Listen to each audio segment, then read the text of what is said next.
Hi, welcome to this presentation. I am very happy to be with you today. My name is Aurélien Piron. I am Ruminant Technical Manager within L'Allemande. So personally, I have more than 15 years of experience in ruminant nutrition, focusing especially on rumen health. So our talk of today will speak of rumen acidosis. And as you probably know, rumen is still a very important concern for the dairy industry. Despite all the improvement that has occurred during the last decades, high yielded cows are still highly stressed.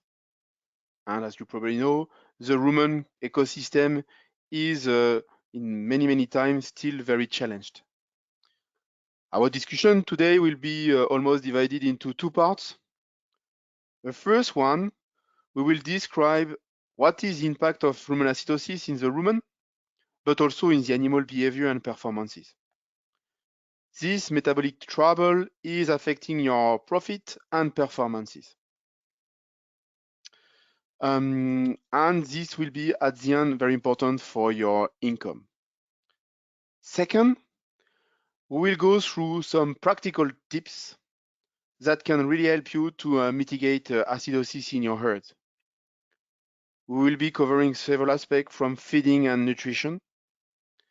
And I will provide also some insight on how our rumen-specific live yeast, called Levus LSC, can help limiting rumen acidosis. So let's start by describing what is acidosis. Really, I am, as I was mentioning, in the business for almost 15 years. When I started, we were speaking of acidosis. Today, we are speaking still of acidosis. And I'm a little bit afraid that in the future, we will also continue to speak of acidosis because it's really a big concern for animal nutrition. So how does superacute rumen acidosis occur? As you know, when a ruminant is fed with a high quantity of highly fermentable carbohydrates, this will provide high level of nutrient for the microbes to develop. Those microbes will then produce volatile fatty acids, which are an essential source of energy for cows.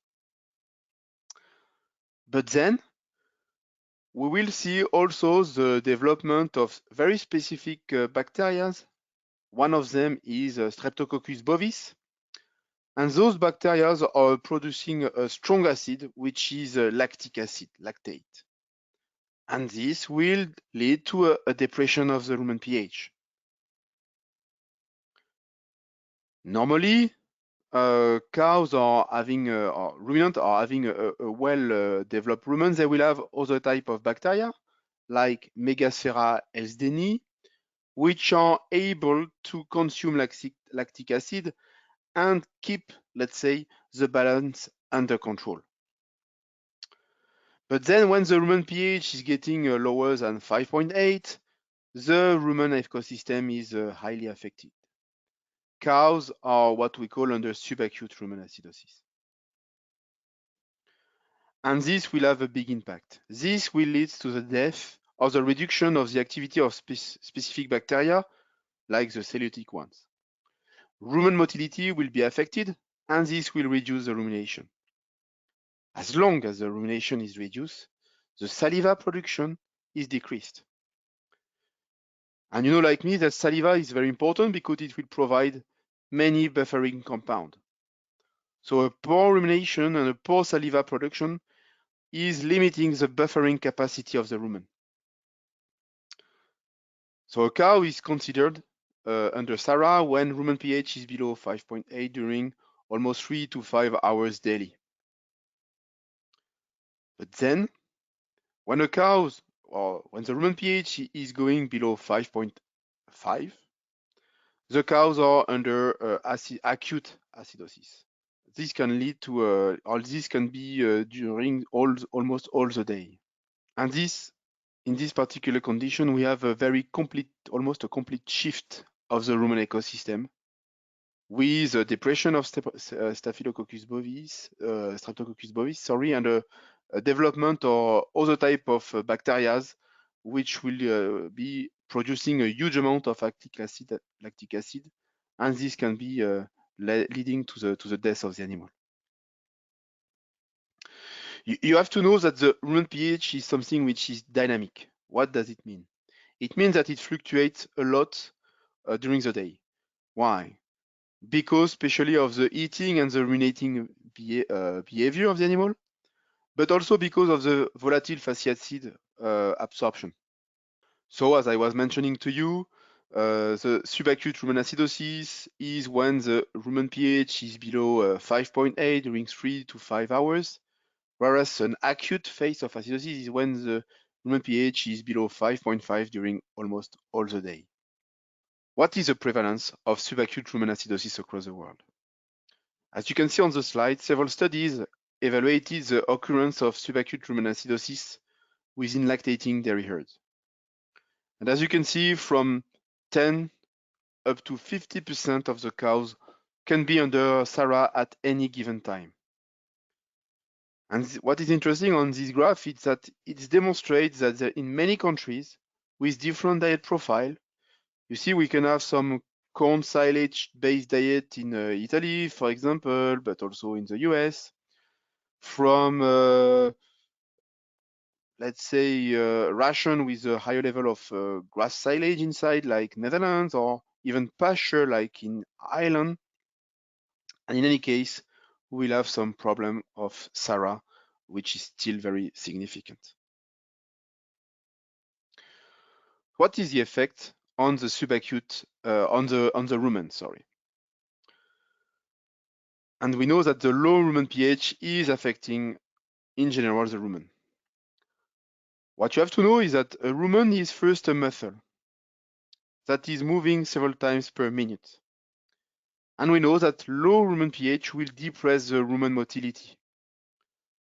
And this is by this way that we are limiting rumination and thus saliva production. We know also that microbiota activity is reduced under low rumen pH, especially the fibrolytic bacteria and bugs in general. So this will lead to a reduction of the digestion.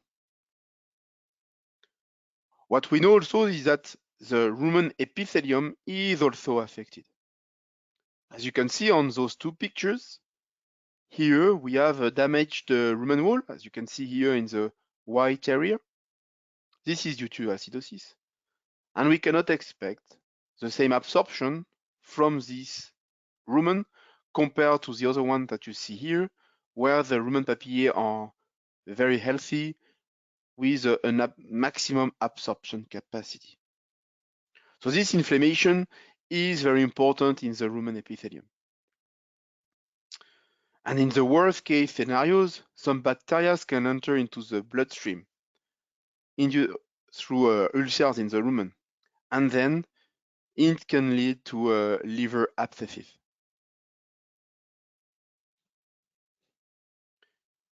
What is interesting now is that research are providing more and more interesting insight when it comes to acidosis. And they have now providing quite a new understanding of how cows are reacting to rumen stress. And it's quite interesting to see that when you have a short-term challenge, meaning few days, cows will be able somehow to adapt to their environment to limit acidosis. What does it mean?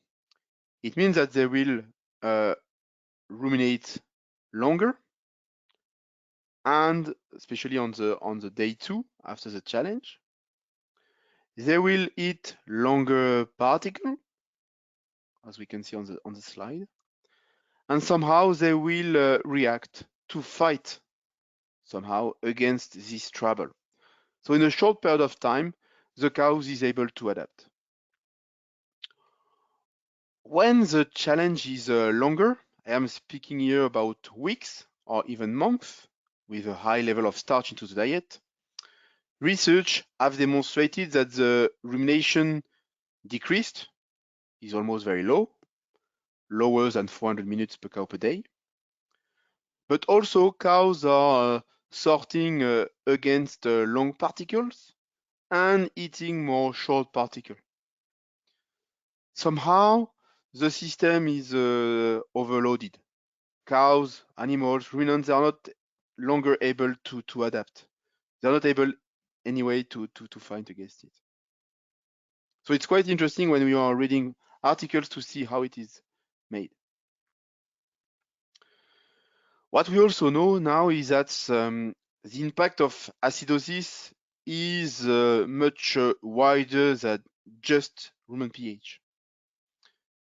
Recent evidences shows that under subacute rumen acidosis, under low rumen pH, there is some bacteria which are dying, and they will release what we call endotoxins. And those compounds are very important. We know also that, and we saw it before, that under subacute rumen acidosis, the rumen epithelium is either thinner, so more likely those compounds, those toxins, can go much easier into the bloodstream. And this will be important because it will lead to an inflammatory response of the animal. And finally, because of this bad inflammation status, it will increase the susceptibility of this disease to other trouble, like mentioned here, mastitis, metritis, because animal will be weaker from the immune point of view. We also know that the rumen is key because it allows cows to better digest the ration, and especially the fiber. And we know that bacteria are highly sensitive to this rumen pH. It's now very clear that when the rumen pH is going below 6, the fiber digestion, mentioned here, is highly affected. It means that at the end of the day, the energy, the nutrients availability from the ration will be decreased. And for sure, the subacute rumen acidosis will affect at the end animal. We know that animals which are facing subacute rumen acidosis will have poor animal performance, poor milk, poor growth, but also their intake will be irregular. On dairy ruminants, milk type animals, we know that the milk fat content will be also affected. Some vets and researchers also postulate that poor reproduction can be due to low rumen pH. And also because of this type of inflammation, as we saw before, the ruminants will be more prone to other trouble, other disease. That could be bloat, that could be diarrhea, that could be mastitis, or even laminitis. What is the economical impact of acidosis? A very important question, but not so easy to document actually. There is very few studies which have evaluated. There is here one study published from Cornell University, which have demonstrated that because of the lack of milk yield, because of the fat and protein yield reduction, and also because of laminitis cost, the acidosis is costing about $1.3 per cow per day, or in a yearly basis, 400 to 475 US dollars. So you see, the amount of money that we can lose because of acidosis is huge. As we know and as we demonstrate, acidosis is affecting inflammation. And finally, somatic cell count can be affected. This study demonstrated that when we are feeding a high concentrate diet after several weeks, because of this inflammation took time, we see a big increase of somatic cell count of dairy cows. So again, it's quite important to understand that rumen acidosis is by far going much beyond that the rumen by itself.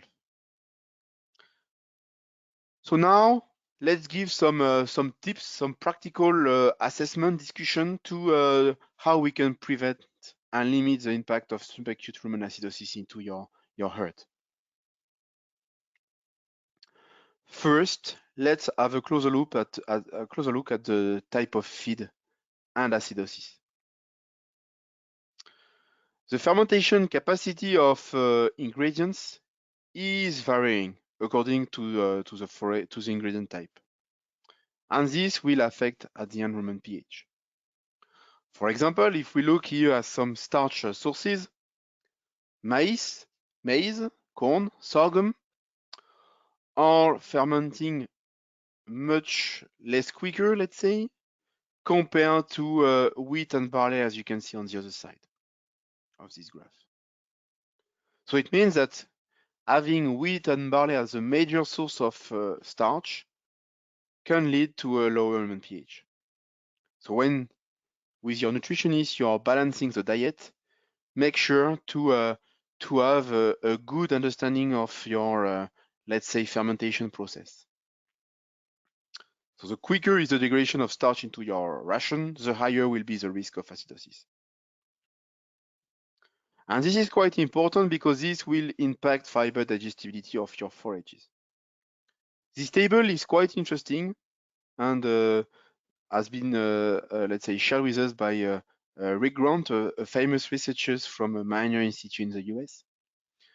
And this table actually is defining the fiber digestibility evolution of an alfalfa hay when different starch sources are applied.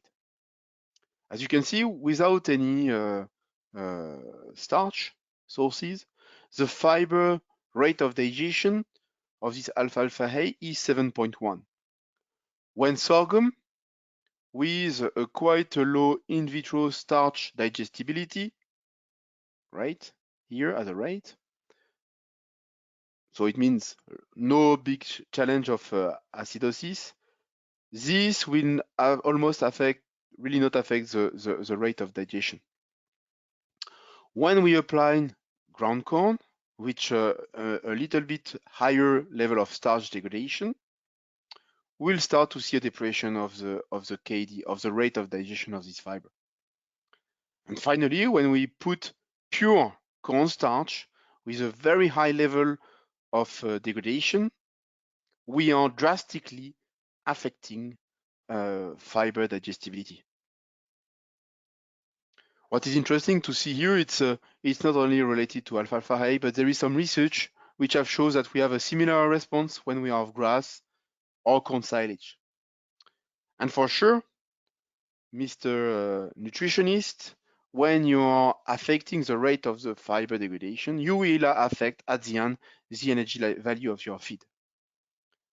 And again, this is also related to the rumen pH, meaning that when we have also on the rumen a low rumen pH, this will affect even more this negative effect of the starch.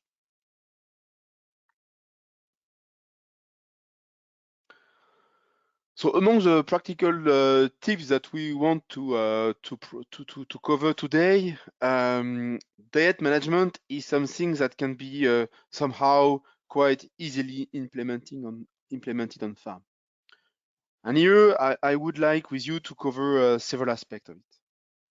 And really the first one, which is probably today one of the major concerns we can find in especially dairy cows diet, is to minimize sorting. Sorting means the capacity that our cow has to select feed. And we all know that it's usually a big challenge to get. So when cows are sorting against long particle, demonstrated here by the percentage of sorting below 100, the rumen pH decrease. Other studies have also evaluated this impact of sorting on another very important parameter, which is milk fat. And Trevor De Vries, for instance, have demonstrated that when the cows are sorting for every 10%, so moving from, let's say, 100 to 90% of sorting, the milk fat will be decreased by 0.15%, which is huge. And we know that milk fat is also another external signal of subacute rumen acidosis. How to minimize sorting? This is a crucial question, let's say. A very first simple ways to do it is to increase the number of feed distribution. In the research that you see here, the researchers have evaluated one-time feeding compared to two-time feeding per day, and they have followed here the level of NDF all over the day. Here we have somehow the initial ration, and here we have the refusal, what stay at the end of the day. And as you can see, when we have two-time feeding, we have a lower difference in terms of NDF content. So it means that the cows are sorting less compared to the one feeding time. So again, feeding two times will limit the demixing that the cows can do. Another study here from a large survey performed by Dr. Alex Bach in Spain have demonstrated that when a farmer is pushing the feed several times per day, this will be stimulating milk yield. And for him, for Alex Bach, the main reason for this will be that pushing feed is in overall stimulating animal intake, and especially stimulation of physical efficient NDF, which is a topic that we'll cover in a minute, which is very crucial to prevent acidosis. Another very important aspect of the diet management that we should take into account is that we need to make sure that every cow is having access to feed. And this is very important. Why? Because we have to make sure that cows can eat easily. And we know that competition is having several aspects, negative aspect, let's say. First one, to depress the dry intake per acre, but also, as demonstrated here, it will increase the, let's say, eating rate. What does it mean? Here in the, let's say, black curve, you see that when you are under a competitive environment, the cow will eat quicker, more kilogram of meat more kilogram of meal per minute or feed per minute. So it means that for those type of cows under competition environment, you will have more feed arriving into the rumen, high fermentable feed. And this feed will, in a short period of time, ferment quite quickly, and it will lead to a reduction of rumen pH. Now we know what's the best behavior for animals, for ruminants. Cows should eat frequent meal with small quantity to ensure the best rumen efficiency. And for sure, in this competitive environment, it will not be the case. A second very important aspect that probably most of you have already set up into their operation is it good?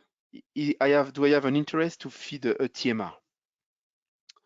And the research shows us that when possible, yes. This study here have evaluating the impact of the same diet, but supplied in two ways, as a TMR or with all ingredients separated. And as you can see on the table, when you split the ingredients, you will affect drastically the rumen pH, will be decreased, and the time under acidosis. So again, when possible, feeding the diet as a TMR is making the cows eating almost every meal the same ration, and this will not disturb too much the rumen environment.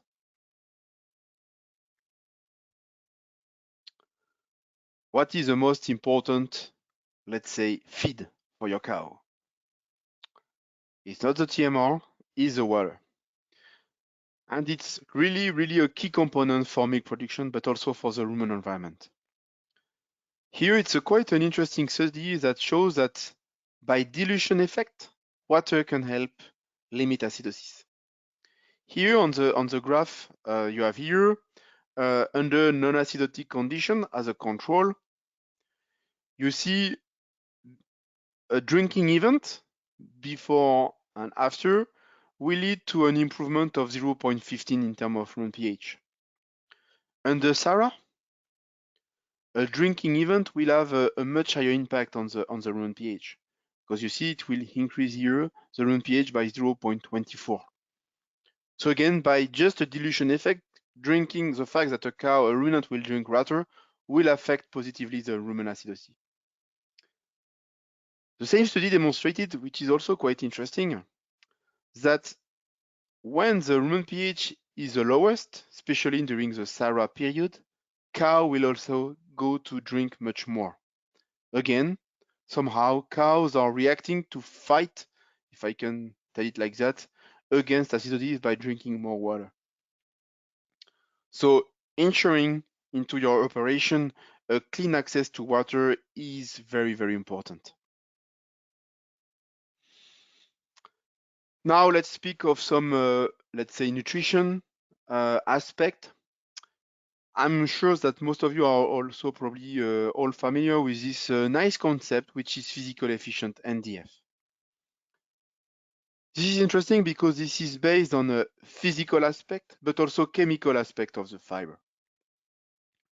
So the physical particle size is measured using this device that you probably know and use, which is called painted particle separator, here in the picture. You have 3 sieves plus the pan that can help to determine the quantity of particle which are having a specific size. The sieves are 90 millimeters, 8 millimeters, and now there is a 4 millimeters one plus the pan. And then the percentage of particles that remain as into those sieves are qualified as physical efficient. And then by multiplying by the level of NDF of your ration, you are able to get the physical efficient NDF. In this research, which is quite interesting, assessing the physical efficient NDF, which is higher than 8 millimeters, so the result of the two sieves, sorry, we can see that this is leading to a highly correlated to the rumination time. And here, in that case, when the physical efficient NDF is higher than 8 millimeters, higher than 10%, we achieve a good rumination time.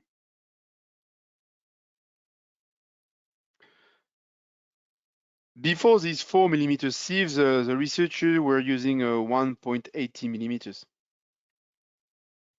And this can be used still when you have a very dry ration or when you dry the TMR, which is always not easy on farm. And after they have replaced it with the 4 millimeters. Anyway, in this initial study from Dave Mertens, they have clearly demonstrated that higher is the physical efficient NDF, higher is the rumen pH, higher will be the milk fat. And here at the threshold, they put almost 22% to achieve a minimum rumen pH of 6. There is many publication about this painted particle separator targets. Here is one that is quite interesting. It's some recommendation from minor institute from the US. Their recommendation is for sure to have always some feed in front of the animals to make sure cows are having access to feed. What is important also when you discuss with them is that the comfort is very important, and to have animals when you are using cubicles which are comfortable stalls are very important, because all these particle sizes are really part of this system of animal behavior. Anyway, when we look at their recommendation here, what is important is first to somehow minimize a little bit these top sieves, not exceeding 5. Why? Because exceeding 5% of particle into these sieves will lead to a highly sortable ration, too long, that probably also increase the time that the cows will need to eat it. And at the end, this can depress rumen pH. Also, the advice to minimize what you have in the lower level, in the pan, because here usually you find highly fermentable grains. And what they claim, what they advise is really to make sure that two sieves in the middle are really sufficient enough to maximize this rumination time. So these figures are quite nice because they give you some nice target to achieve for your operation. Let's now, as a tools to prevent acidosis, speak of probiotics. We know that there is thousands and thousands of studies which have demonstrated the beneficial effect of feeding probiotics and especially rumen-specific live yeast to dairy cows, both on the mode of action and on the end benefits at the animal level, meaning increasing milk yield. But also it's recommended by independent nutritionists and researchers. For example, here Michael Hudgens from University of Illinois did explain that during, let's say, milk price depression, among the additives that we should keep into the ration, probiotics, yeast should be kept in. So L'Allemand, as I was explaining to you at the introduction, is really, let's say, a company dedicated to the development of probiotics. So for this reason, we have a huge amount of yeast into our, let's say, portfolio. Some are used in different businesses, from winemaking, for bakery, for human nutrition. But also some are dedicated to animal nutrition and health. So in this business, we have two yeast strains, one which is, and we will not cover it today, which is dedicated to gut health, which is a specific Saccharomyces cerevisiae boulardii strain.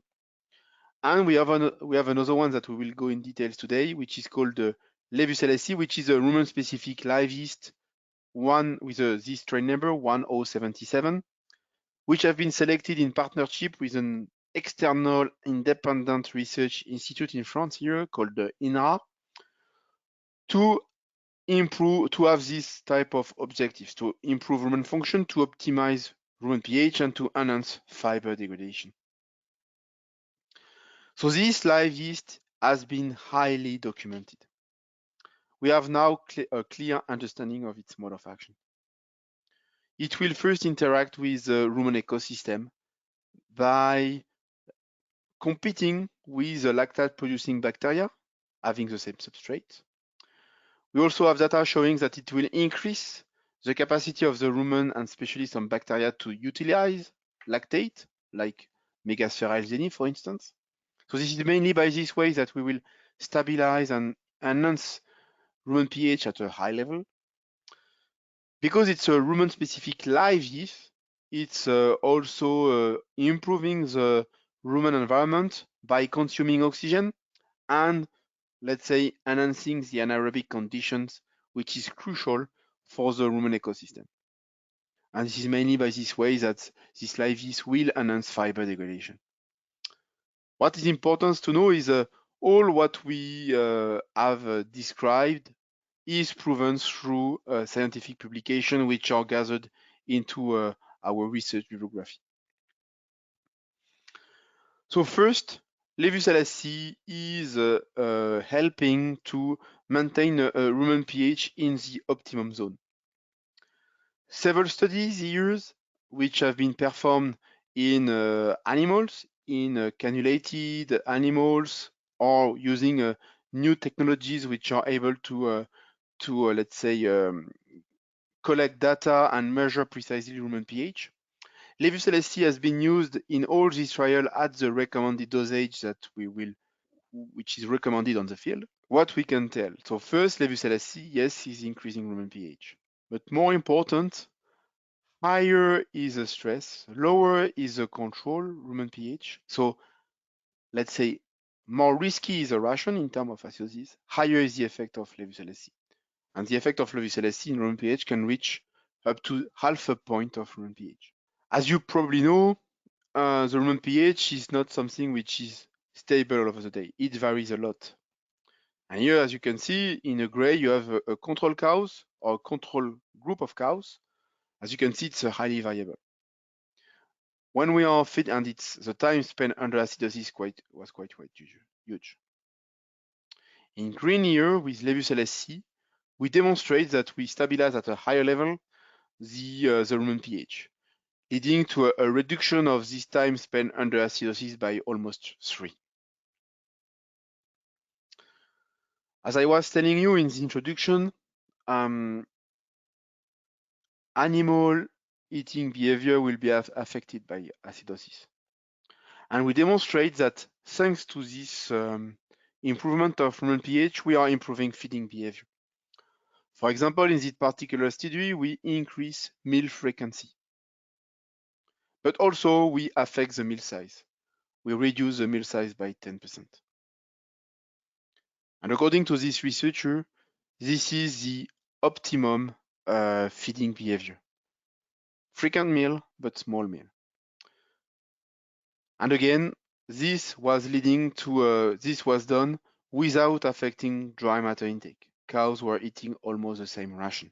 So as you can see, our understanding of Levus-LSC mode of action is quite clear and well understood.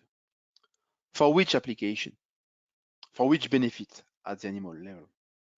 So here we have also published the effect of Levus-LSC on animal performances. And today, we are, as far as we know, the only yeast which have published a multi-study analysis, meaning that we have combined and analyzed with an external researchers, independent, Marie-Beth Dandarza and Charlie Sniffen, all our trial. So which are representing here 14 trial, 1,600 dairy cows. Trial done always with our strain, 1077 Levus-LSC, always with the same dosage, 10 billion CFU per cow per day. But for sure, those trials has been done in many places of the world with different conditions, different diet profile, as you can see here, with a high fiber, high forage diet. And in the other side, we have other trials with a huge amount of starch, high risk of acidosis. What do we show? We show that Levus-LSC is improving milk yield first, 1.1 kilogram of milk, without impacting dry matter intake, without increased dry matter intake, which is today quite crucial when we know the price of feed. So more milk, same intake, mathematically, it leads to a higher feed efficiency, plus 50 grams of milk per kilogram of dry matter intake. And for you as a dairy manager, as a nutritionist, as an on-farm advisor, feed efficiency is a key component, key KPIs to increase. Calculating return investment and depending on the for sure milk price situation, Levus-LSC is leading to a return of 6 when you are investing 1. So it's a highly profitable for the farm at farm level. What is interesting is that we demonstrated that the effect of Levus-LSC can be related to the, let's say, diet composition. Here, we have trials with a high level of starch into the diet. High level of starch means more than 25% of starch and sugars. In that case, the effect of Levus-LSC on feed efficiency is huge, is impressive, plus 80 grams of milk per kilogram of dry matter intake, which is, according to the mode of action, easy to understand. Levus-LSC is limiting risk of acidosis, is improving the fiber degradation. Thus, even in a high fiber diet, classified as such with less than 25% of starch and sugars and more than 30% of NDF, in that case, we still have a interesting benefit on animal level and feed efficiency, plus 40 grams of milk per kilogram of dry matter intake. And again, which is leading to a good return on investment.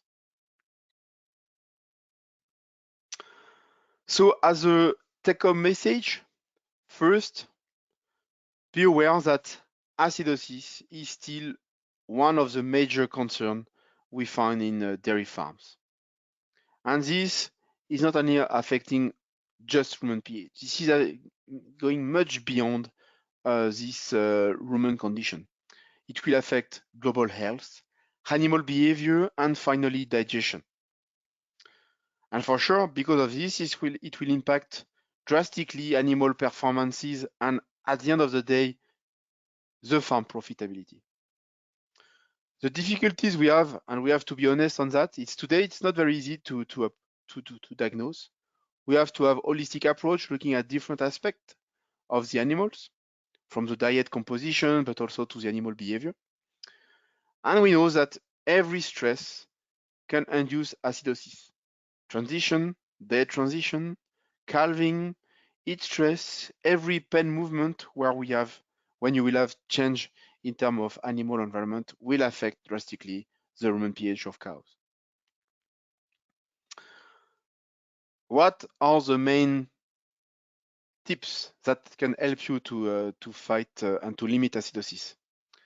Every stuff which are related to feed bank management, number of feeding, diet pushing, let's say limiting competition with enough place to limit sorting, everything that can help to promote the diet intake and also make sure that cows are having access to good water, fresh and clean, will limit acidosis. When it comes to nutrition, to have an adequate particle size and physical efficient NDF is also key to maximize or to minimize, let's say, large particle sorting. And finally, there is some additives which are well documented, and especially Levus LSC, Live Yeast, Saccharomyces cerevisiae, CNCM I1077. Those are managements that can help you to, let's say, prevent acidosis. So it was nice to be with you today. If you have any information that you need more, I really invite you to visit also our website, ruminantdigestivesystem.com, where you will find also nice information when it comes to acidosis, with some very interesting timely topics, new research, because there is always new research coming on this field. Thank you. I expect you enjoyed the time that we spent together, and let's go now for some discussion. Thank you.